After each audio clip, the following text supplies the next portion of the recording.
if you're broke and you don't want to be anymore, I'm going to read you some stats that are going to blow your mind, and then I'm going to give you 6 steps so you don't have to be anymore. The average American has a literal negative net worth. It means that babies are richer than people who are not babies because babies haven't gone into debt. Number 2, the average U.S. minimum wage employee will make over $1 million in their entire lifetime in earnings. And if you were the median of U.S. income, you would earn $3 million over the course of your life. So the reason staying poor is the decision is because you know as long as you continue to work, you are going to make 1 million, millions of dollars. And most of the time, it's going in places that don't make sense. So challenge number 1 is the buy nothing challenge. It's very simple. You just buy nothing. So disconnect your credit card from Amazon, leave your wallet at home when you go to work, have no way to pay for stuff. You have your gas, you have your insurance, rent, car payment. If you buy food at discount grocery stores, you pack your lunch. That's all. If you buy nothing that is as austere or hardcore as my recommendations may appear, I do not ask people to do things that I haven't done. And so like when I was taking home $20,000 a month, me personally, I was in a house with 6 roommates and I split my bedroom with 1 roommate. And so like, yeah, 2 beds, 2 dudes looking at each other like every night. When I was making $1 million a month, I was living on less than 15. And so the key takeaway that shifted how I thought about making money and more importantly, keeping money is that wealth is actually a ratio between what you earn and what you need. And the number 1 rule of money is spend less than you make. And so I always like being super conservative with my expenses relative to what I make because I don't like spending money that I feel like I need. Those of you who the 3 YouTube odd commenters who think that this is a prop set, you can just look out the window. It's all AI. The first thing you have to do to become wealthy is that you have to decide to become wealthy, and you have to decide that it's under your control. You have to switch from victim to victor. So as much as you may have had a disadvantage, or maybe you got into debt, or you made a poor decision, you have to be the person who's most powerful in your life around money. Now the third thing, and this is the one that really kills me, is that in the US, 35% of every paycheck goes towards paying one thing. You want to know what it is? Banks, lenders for debt. 35%. That's because people don't think about their mortgage as debt. They don't think about their car payment as debt. They don't think about their credit cards as debt.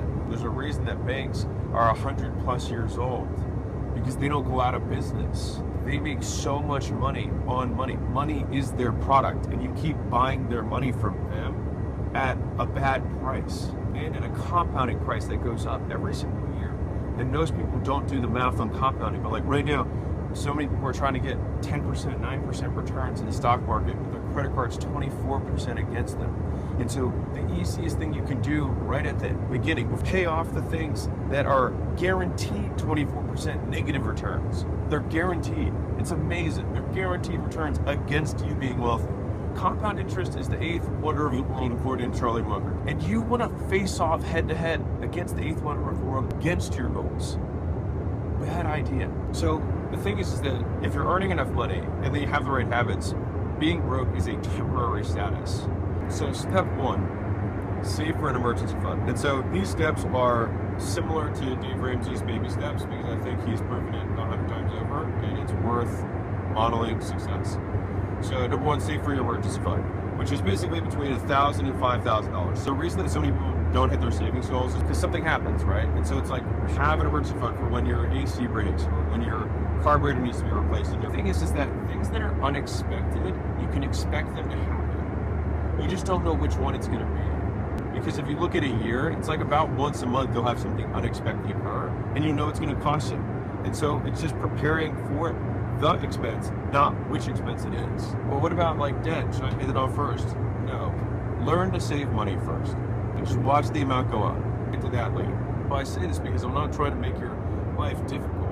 I'm trying to tell you what I did to get here. And for those of you who find that useful, you can model whatever you want.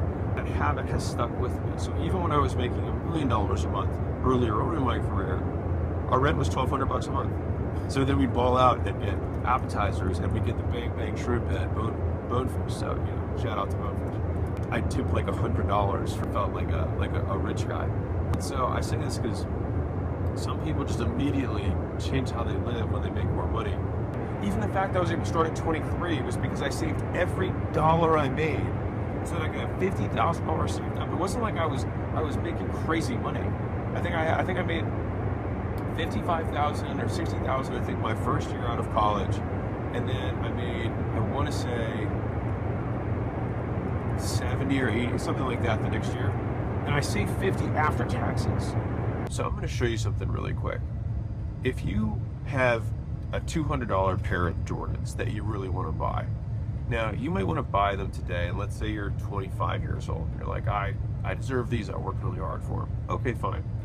But that $200 invested just in the S&P 500, we're not even getting to S&P 500, I'll talk about that later. Between now and the time you retire, do you want to know what that actually is? Yeah, a $200 pair of shoes.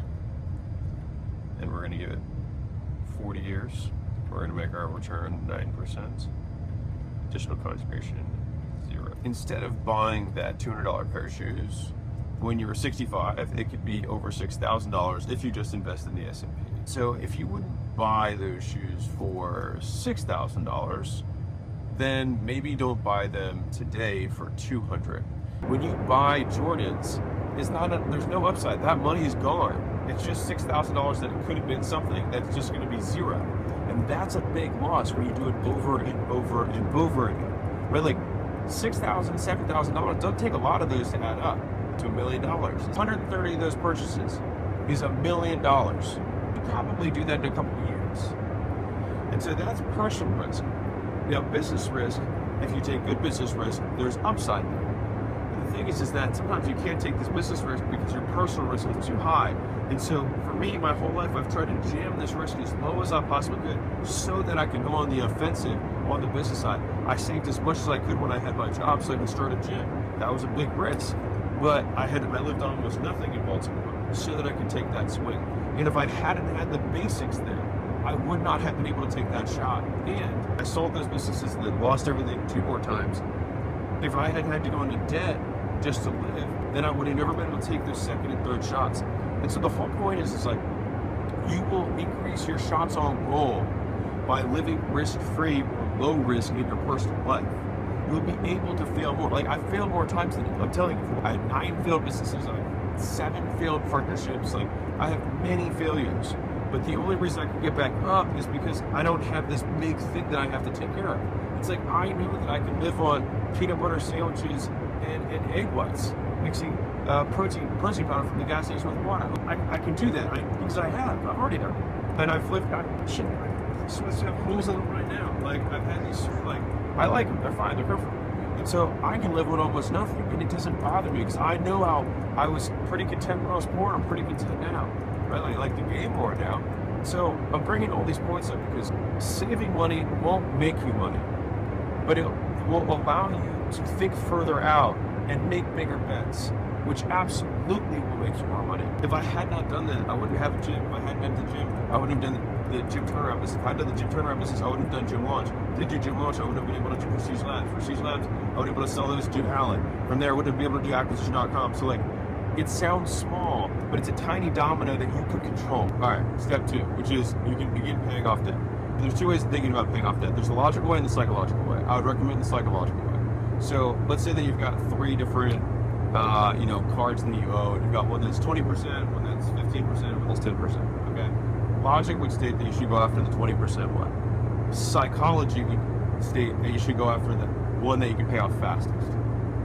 So my recommendation, despite the fact that the math would say, oh, I should pay off the bigger, the one that cost me the most first, you're gonna pay them all off eventually, and you've been dealing with all 3 of them for like years now, so chill. Maybe just follow the process, which is get a win faster. That's the whole point. And so pay them off in reverse order of speed of paying them off. So it's like, boom, I knocked one out. Boom, I knocked one out. It's like you want to have those little like jackpots, but organize them so you have more of them sooner in your process. Now, if the one that you have the highest interest on is also the fastest for you to pay off, then definitely that's a double win. Like you can have like 3 quick wins and you're just waiting like 9 months to do that because you have to pay this big net off. It's like, just get the win. And to be clear, when I'm talking about paying off debt, I'm talking primarily on consumer debt and credit cards and things like that. The debt that we're not going to deal with yet is going to be like house debt, like your mortgage debt. If you have a car, I would recommend getting rid of that and trading it down. easiest way to pay off your car is pay off a cheaper car to trade in the one that you have. You're living beyond your means. It's just that you thought your means were higher than they are. But that's okay. That's why you're watching this. I want to give you one mental image that should hopefully drag through why this is so important. So you gotta save about $10 a day for you to get $1 million in 40 years. So the math is $250 a month that you would put away. If it compounds at 9%, then you can get $1 million in 40 years. That feels so easy to do. The only thing easier is not doing it. And if you were to just put $500 a month away, at $500 a month, you'd be at $2.1 million in 40 years. Now, to be clear, most people can live on about 4-ish%, and that's with never touching the principal. At some point, you can start unwinding it and spending the money, right? But at 4%, which is a very safe amount that you can spend off that, you can live on 80 grand a year. This is the gamification that I would want you to think about, which is that for every $250 that you save every month, it's $1 million in 40 years. Just basically just use that as your math. And you're like, wait, so if I save 1,000, you're like, right, that's 4 million. You're like, and if I save 2,000, you're like, that's 8 million, right? And so the thing is that's where you're gonna get into this game. We're gonna be like, Fiji water, you're like, screw Fiji water, right? You're like, I'll use the spigot in the back. Now, if you're watching this, you're like, well, then didn't you spend all this money on this? Yeah, there's levels, right? But we got to get from level 1 first, which is we got to spend less than we make. We got to save what we're keeping. Okay, step 3 is you're actually going to kind of like double down on step 1, which is this: is that you expand your emergency savings. $1,000 to $5,000 is not real emergency savings. That's like just to prove to yourself that you've learned how to save money. The real emergency savings is really having like 3 to 6 months of living expenses saved up. So you can just like leave it in an interest bearing account, which there's plenty of places that'll give you 5 or 6%, at least today, I'm making in this video, on the money you put in there. The magic of this is that when you put that cash there, your level of anxiety around everything else in life will go down. And this will then snowball in being able to actually take your eyes from paycheck to paycheck and look up. Then this is where saving money makes you money, is that it allows you to see the opportunities around you because you actually can go on the offense. Now, to be clear, we're not going to invest this money. This money is just your brick of safety that you always have because you don't know what's going to happen next. So that seeks the way to step 4, which is eliminate risky spending. So if you have a car lease, turn it in, all right, and then buy a $5,000 clunker. All right, so 5 grand, 10 grand in cash. Again, we're at step 4 now. All right, so you've already saved some money. You've learned how to save. You've paid off some debt. Now trade that thing in. My dad owned every car we had in cash, and all we had bought used. I think my first few cars all had over 100,000 miles. That was just how I thought everyone bought cars. So negotiate, look for a car that's 100,000 years old. Look at Carfax. Try to have something that has low insurance and low repairs. And a lot of that stuff you can look at average cost of repair by different vehicles. Next thing is if you have multiple cars, downgrade to one. I mean, Layla and I have lived with one car for years. I have a great story about it. I haven't told this story forever. So the first time I drove up to a gym lunch event, so we had, I think, like 30 or 40 customers at the time. We had an event for all the gym owners to come out to. This was in Albuquerque, New Mexico. That's where Layla and I were living cheap at the time. And as I pulled up to Layla's car. No, it was our car because there was no other car. And it had a crack in the windshield and a dent in the door. A group of gym owners see me, and one of the ladies who's in the group was like, "Honey, I thought you were supposed to be rich." I was like, "Oh, you should see my bank account." I know what game I'm playing. The game you're judging me on is a stupid game. Now, if you have kids, maybe there's considerations there, but even then, like, is there a way that you can just use foresight and say, how will we share one car? Because there are many families that do have kids and just share one car, and so if they can do it, so can you. And what you're doing is you're paying for convenience, but that convenience is costing you, remember, $500 a month. What's that? That's $2 million. That's what that convenience is. Is it $2 million worth it? Probably not. And so what I want to push on is like, what's your vice? Some people, like, they love going out to eat. Some people love shoes. That's guys and girls, right? Some people love clothes. Some people love vacations. Some people just like live in a neighborhood that shouldn't be in. You've got to look at how that translates into time and translates into future money. So there's the 2 big measuring sticks I want you to use, is if you can translate all the stuff you have. So like that car is a $600 a month lease that you have, right? That means that, let's say that you make $100 a day, right? So that's $1,250 an hour. Okay, let's say that's post-tax. So you're at 15 or something like that. Okay. That means that if you work 4 weeks a month, 22 days of work days in a month. You're working 6 of your 22 days for the car that you drive to work with. Okay? Like, people aren't translating the money into the time. And let's say that you spend, $1,200 a month on your lease, and maybe or wherever you live, right? Okay, well, now you got 12 days. So we got 6 and 12. We're at 18 of our 22 days. No shit, you don't have much left, right? It's like, how much of each of these days am I using up to just do my fixed costs? And these are the ones that you can completely jam down. The only thing that people hate is your ego. And when I said earlier that I'm not going to ask you to do something I haven't done, I was a white-collar consultant who saved $50,000, and I had a condo. And I then got rid of that, and then basically moved into my car, drove across the country, didn't have a place to live, had a guy basically allow me to rent my bedroom for $400 a month, and then I had my gym rent, which was $5,000 a month. I was like, Jesus, I'm not taking any more rent on. So I lived in my gym. I lived on zero. I wasn't homeless. I lived inside my gym. It was fine. It was just not legal. I had a client say oh my God, you should be taking better care of this car. And it was dirty, and I hadn't washed it or whatever. That tiny action was representative of hundreds and thousands of smaller actions that helped me get to where I'm at right now. And so I'm very grateful for that man. At that time, he was willing to take that sacrifice for me to do what I can do now. So a great question that I have for you is, what are you willing to give up to be a millionaire? Rather than, what are you willing to do? Because a lot of times in the beginning, it's about elimination, not addition.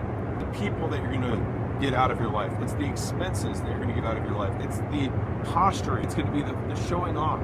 If you aren't willing to sacrifice anything to become a millionaire, you never will become one. The doorman of my building started following some of these steps, and he went from having a $600 month lease to buying a car in cash that he now owns. That's a big downgrade from what he had, but he's paying off his debt. And now he's just seeing every month my debt go down. It's so reinforcing. And I was yeah. In my company, when I found out that some of the highest earners were living paycheck to paycheck, I talked to more of them about this. I really wanted to figure out what it was. And so what was interesting about it was that the people who were the wealthiest, the ones who had the most saved up, the most invested, were not often the highest earners. Again, it's this misconception that people think that they make a lot of money, have a lot of money.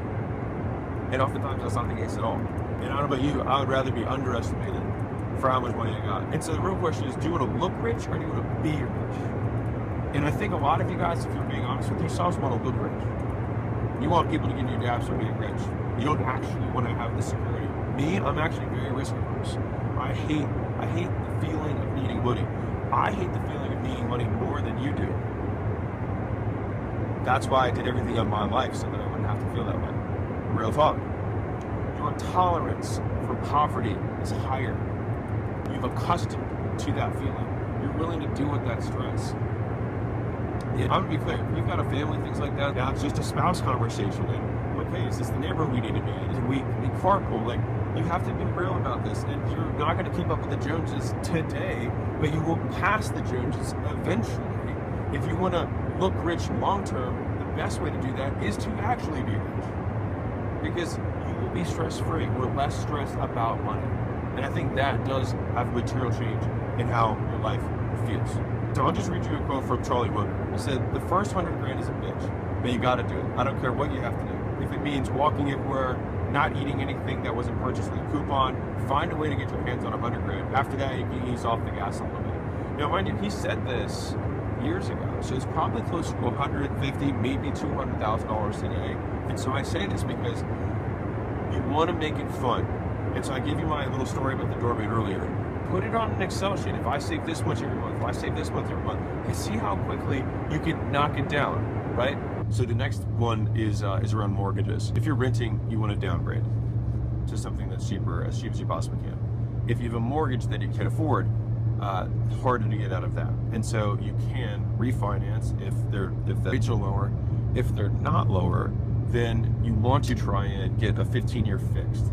And that way you can just try and pay it down as fast as possible. The idea is that you just want to pay the house off, and that way you don't have to worry about it unless the government comes after you for property taxes. Well, I can tell you that living in a cash paid for house is very chill. but you're like, okay, my car's paid for in cash, my house is paid for in cash.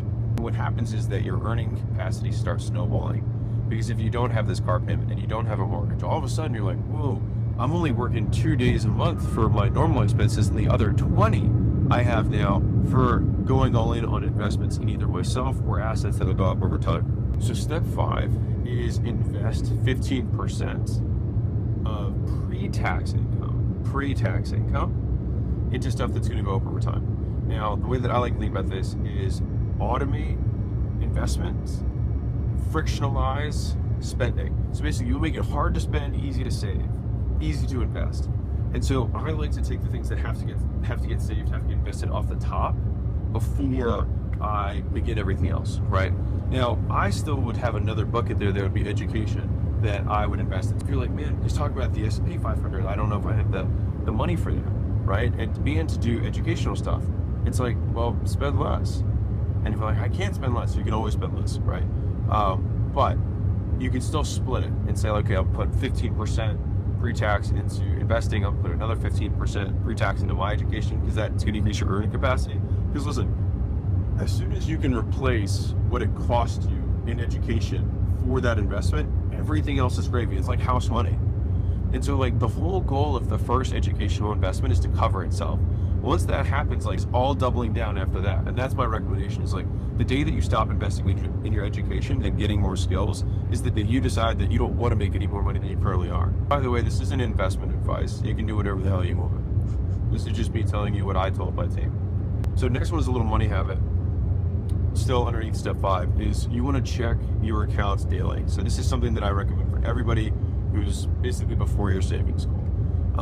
I stopped looking at my accounts every day once we crossed like 20 million. That was when I literally stopped checking every day, because the volatility stopped making sense. It didn't make sense anymore. But you want to have a pulse for your money, and so you want to know what's coming in, what's going out. Like you want to feel that. And when you're looking at expense, you're like, oh, that's a lot for me, because you know how much that hits your account, and like that was a good inflow. You're willing to spend more in some areas that you're like, oh, I'm getting returns there. But like you can't know that unless you're in the account every day. You have that flow. So if you want to know something wild, so if you were 20 years old right now and you do the thing that I'm about to tell you, it's going to sound insane, but you would have $50 million saved up at the end. So here's how it works.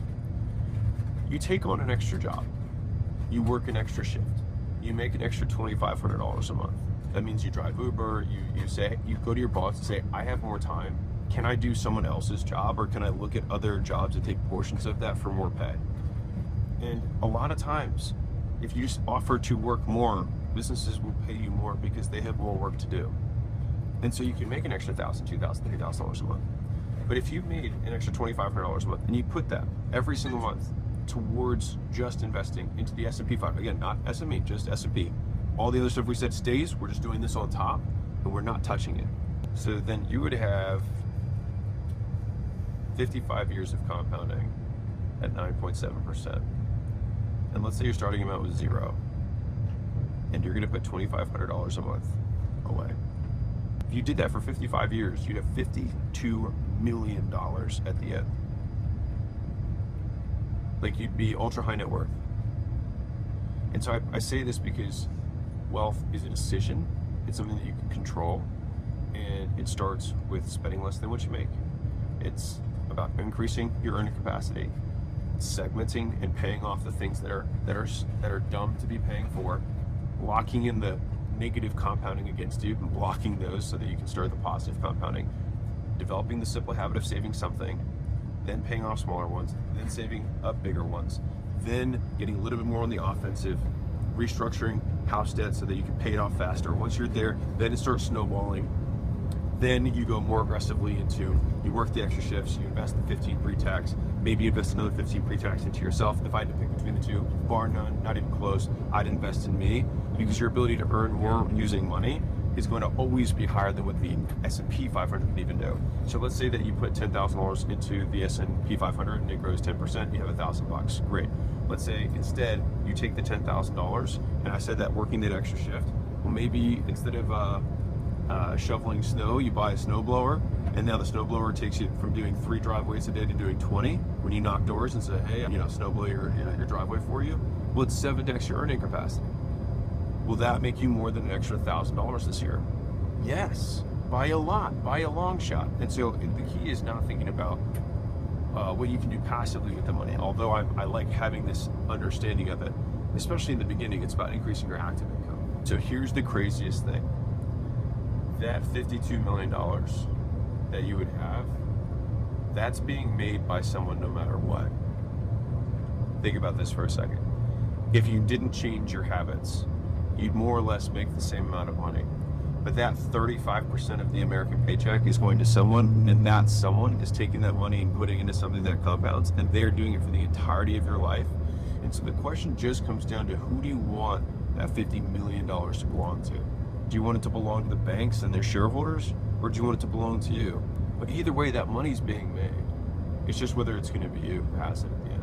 So the last step, just to be clear, is that you pay off your mortgage, then all of your basic living expenses are covered, your fixed costs are done, and now all of that unlocks even more investment into your long-term legacy. Now, this works really well when paired with the 30 by 12. All right, so 30 by 12 working challenge is basically you work 30 days straight, no weekends, 12 hours a day, and you don't take days off. Now, what happens is, now everyone's like, that's not sustainable. That's why I said 30 days, not the rest of your life. The point is that you'll realize at the end of 30 days that you can work harder than you thought you could. You can go a week or two without taking a day off, and you're not gonna die. Because believe it or not, thousands of years, we didn't have weekends. Weekends are a new concept that's happened as soon as factories were invented. And I think it was a way to get even more something out of people. I can't even remember what it was. But the point is that if you stop spending all your money and then you take all the time when you normally would spend money and then make money, you get a double. You reduce the negative and add to the positive, and see how much damage you can do in 30 days. And then you could say, is it worth it for me to get what I want?